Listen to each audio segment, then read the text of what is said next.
Dante's Boxing Nation. Boxing Nation.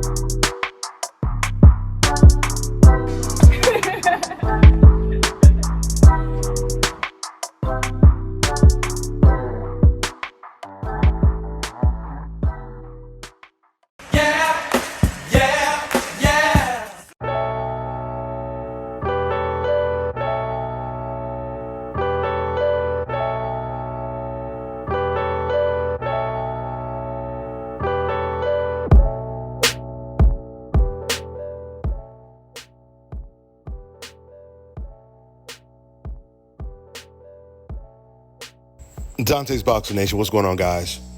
Okay, so now that Teofimo Lopez is working with Turki Al-Sheikh, things are about to get more serious when it comes to his career and his selection of opponents, because Turki Al-Sheikh is already pressuring Teo to take fights that he never wanted to take originally, like the KEYSHAWN Davis fight. KEYSHAWN has made it very clear that he wants that fight next, and according to KEYSHAWN, it sounds like Turki, he wants that fight as well. Now, Turki has already made Teofimo fight someone he originally didn't want to fight, which was Arnold Barboza. Now, Turki wants to make a Teo versus KEYSHAWN Davis fight. This is one of many posts that KEYSHAWN Davis he put up. He said, Teofimo Sr. and Jr. immediately ran up to me to shake my hand in New York because Turki put me and Teo on FaceTime before Teo fight, and Teo was begging to make the Boots fight happen instead of me. But you calling out Bud? And then disrespecting our culture to get the fight? Hashtag lame. Now, the first thing I will say is if Teo turns down the KEYSHAWN Davis fight to take the Jaron in his Boots fight, then there is absolutely nothing wrong with that, because those are both real fights for Teofimo Lopez. Now, the most important thing is Teo shouldn't be fighting anyone else outside of KEYSHAWN Davis or Boots in his very next fight. Jaron is on his mission to unify all the belts at 147 and become undisputed. But the problem is, Brian Norman still doesn't want the fight.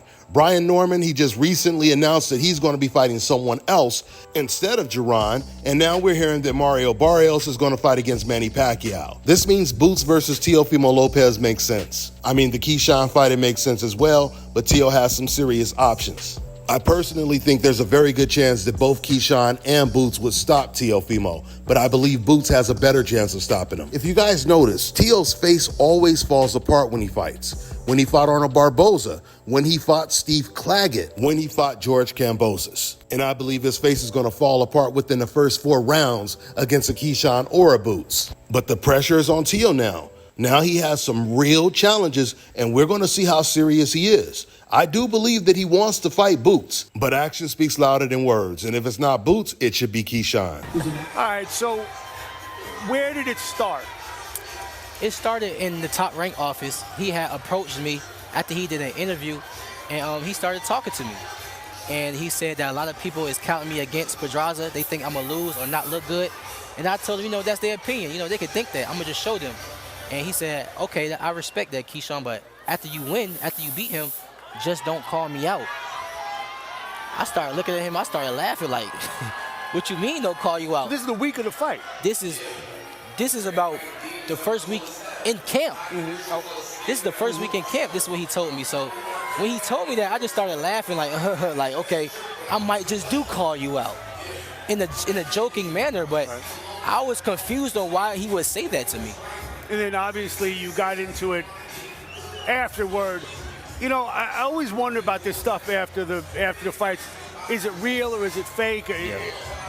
Is someone trying to get attention or not? Yeah. You tell me, man. Oh, it's all the way real. Everything you see on camera, I can't fake nothing. That's not in me. That's not who I am. I'm the businessman. I stand on business. Everything I do is business oriented and it's real. And what he said to me in that office was real. He said, don't call me out. And what led to us, having a disagreement was telling you what not to do. Telling me not to do, and also him mentioning me in an interview that nobody brought up my name. He brought up my name. So after he brought up my name, that led to my press conference asking him them questions. I mean, what's next? And do you think you fight Teofimo Lopez down the line? I think I can fight Teofimo Lopez this year. Teofimo Lopez said he's an old school fighter.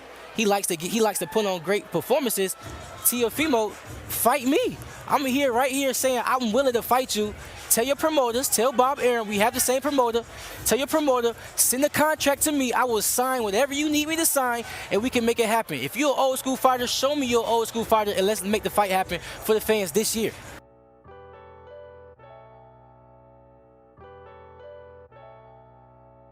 Let me tell you guys about Issa Israel Law Firm. It is a full-service legal practice based in Denver, Colorado, an emerging hub for combat sports and high-altitude training. If you're a fighter inside or outside of the ring and you need a law firm you can trust to fight for you, visit thefighterfirm.com or email help@iilawfirm.com. Legal representation is usually limited to plaintiffs or defendants in Colorado, but iFirm can help anyone in the world with trademarking their business name, logos, and U.S. immigration issues. This brother has been my attorney for a while and helped guide me through all kinds of business and civil issues, so make sure you guys go to thefighterfirm.com. All right, now check this out, guys. If you're looking to repair eczema scars, burns and bruises, dark spots and blemishes, fever blisters, diabetic ulcers, this right here is the perfect product for you guys. It's called LO Key Face and Body Oil. Athletes and top-ranking boxers, they're also using it after training to reduce swelling, inflammation, and to ease the pain. So get yours today. Go to LODkey.com, like them on Facebook, and follow them on Instagram.